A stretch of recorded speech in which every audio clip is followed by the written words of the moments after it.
Hey everybody, thanks for tuning in to this video. If you're one of the few who tried to join me for that live a little while ago, I apologize. I think I solved the problem. I think I had my AirPods out, and maybe that's why you couldn't hear me. Anyway, we're moving on. We're moving on to Cincinnati or whatever the case may be. We're moving on. Um, I just wrote something at NBC Sports Bay Area.com about Brandon Aiyuk, and it's really an interesting scenario because the 49ers obviously traded Deebo Samuel. Well, let's go back a year. When the 49ers selected Ricky Pearsall in the first round of the draft, it's pretty clear that either the club was going to make a decision that Deebo Samuel or Brandon Aiyuk wasn't going to be around for the long term. And basically, through a lot of training camp, it looked like that person might be Brandon Aiyuk because Deebo Samuel showed up in really good shape, had a really strong training camp as well, and was just basically doing all the right things while behind the scenes, the 49ers didn't even know if Brandon Aiyuk wanted to play football. Well, clearly he did. He's a professional football player, but the contract offers they had out there, his unwillingness to get on the field, he reported to training camp, but was a hold in. 49ers worked a number of different trade scenarios with teams, and all it took in a lot of those cases, and in a couple of those cases, I recalled New England and Cleveland. All it took was Brandon Aiyuk to sign off on the contract that both of those teams were willing to pay him. In the case of the Cleveland Browns, they would have acquired Brandon Aiyuk for Amari Cooper, a second round pick, and a fifth round pick. So that's kind of the area that we're talking about of what the 49ers would have gotten for Brandon Aiyuk last year. Well, of course, he signs the big money deal. I remember posting something, one of my first videos here on YouTube was posting about just how the tone around the 49ers had changed with Brandon Aiyuk. They had already played their final preseason game. John Lynch and Kyle Shanahan were clearly agitated by Aiyuk at that point. And then, as the story goes, on a Thursday, it was a day after I think they were pretty clearly agitated by his handling of it. Kyle Shanahan ran upstairs or ran to John Lynch's office, made sure that there wasn't a trade done. Brandon Aiyuk accepted the 49ers offer, which had been on the table for several days, I think more than a week, almost 2 weeks, I think, maybe even more than that. And anyway, everybody moved on. Well, then Aiyuk gets out to a slow start, clearly wasn't prepared for the start of the regular season with no training camp, but then started to show some stuff. Had a really good game against Arizona. Then he sustains the ACL injury and he's out for the season. So the latest with Brandon Aiyuk is that the 49ers aren't quite sure. There's no timetable right now as far as where he's going to be, when they're expecting him to be ready. Um, so we don't know exactly what that time frame is. Last week, when the report surfaced that the 49ers were entertaining or listening to any discussions as it pertains to Aiyuk in a trade, the first thought was, well, Deebo Samuel had already been granted permission to go seek a trade. 49ers ended up trading him to Washington for a fifth round draft pick. And so, what could they get for Brandon Aiyuk? Would it really satisfy their needs as far as what a team would be willing to trade for him coming off the ACL? And right now, really no idea of when he'll be ready to go. He might be ready for the start of the regular season. We don't know that. Or he could start the season on one of those injury lists that keeps him sidelined for at least the first four games. So the thing about Aiyuk is that yes, they did give him a big money deal.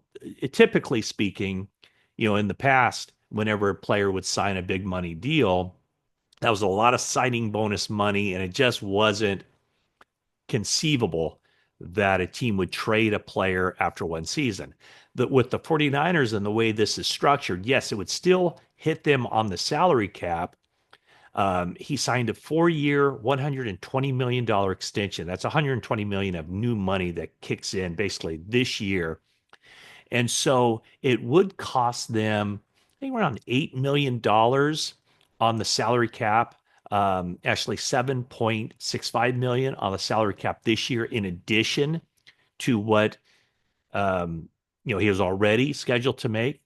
So it's a lot of dead money from that sense, in almost 50 million when you consider 18 million of dead money. When you consider Deebo Samuel's dead money, you're pushing 50 million in dead money to the two wide receivers if the 49ers were to trade Brandon Aiyuk. The upside for the 49ers is clearly they want to decrease their spending as far as that credit card spending and pushing the money out to the future. They've already restructured, a lot of contracts through the years, pushing out that big cap hit to, Kittle and Warner and Trent Williams and Christian McCaffrey and Bosa and others. Um, but the upside for the 49ers would be just like with Deebo Samuel. They won't be paying his $17.55 million option bonus and salary for the coming season. With Ayuk, he has an option bonus scheduled for April 1. So a new team would pick up that option bonus of 22.85 million. The downside, of course, um, is they're buying high and they're selling low.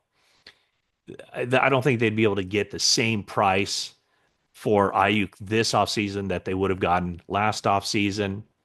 And also, the 49ers have a lot of work to do. In fact, those are the exact words. When I asked John Lynch about this at the NFL scouting combine, what do you think are your wide receivers? And let's face it, other than Deebo, who's out the door, Ayuk, whose situation is very much up in the air, even if he does stay with the 49ers, it's Jawan Jennings, who had 77 catches for 975 yards. He's on the final year of his contract.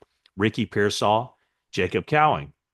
And when I asked Lynch about him, about the situation in the wide receiver room, his answer was, I think we've got a lot of work to do, but the good thing is the season doesn't start next week. There's time. So 49ers would have a lot of work to do. The main takeaway is I think even the fact that they're listening to trade offers when they're not exactly working from a position of strength at wide receiver, that probably tells you all you need to know about buyer's remorse or what they wish had transpired a year ago. Okay, so it is Friday. The release of the Los Angeles Chargers of Joey Bosa took official. It's official as of yesterday. He can be signed by any team at any time. I would think that something would happen soon. I would think that his fate would be determined before the start of the new league year. Because he was released, he's a free agent. He doesn't have to wait until, next Wednesday, start of the new league year, to sign with a new team. Are the 49ers interested? Absolutely. They got to be interested. Is it going to be easy? Probably not, but could it happen soon? Whether it's Joey Bosa signing with the 49ers or some other team? Yeah, I think it actually could, perhaps over the weekend or whatever. I know a lot of people have asked me about, well, this flies in the face of the 49ers' stated mission of getting younger. And I would say not necessarily, although, adding Joey Bosa potentially, I think what the 49ers would be looking at would be, because of his injury history, they'd be getting him at, a lesser amount than what he's used to making. I think the 49ers would go into the season thinking that he's a situational pass rusher, having Bosa out there at the edge rusher positions on third downs would be a best case scenario for the team. And maybe Joey Bosa only plays 25 snaps a game, at least early on. The other part of it is, I would assume if the 49ers were to sign Joey Bosa, who will be 30 when the season starts, I would think that they would make a move with Leonard Floyd. They don't need both of those guys on the team. Leonard Floyd will be 33 when the season starts. So I know it's kind of semantics in a sense, but it's also the truth. The 49ers would be going from a 33-year-old edge rusher to a 30-year-old edge rusher. So that's part of why I think it can work for the team. And kind of my thought is, at this stage of Bosa's career, with all the injuries, we don't know what the future holds for him. He doesn't know what the future holds for him. And I would think that if the Bosas put a huge priority on those two playing together on the same team for the first time since Joey was a senior and Nick was a freshman at St. Aquinas in Fort Lauderdale.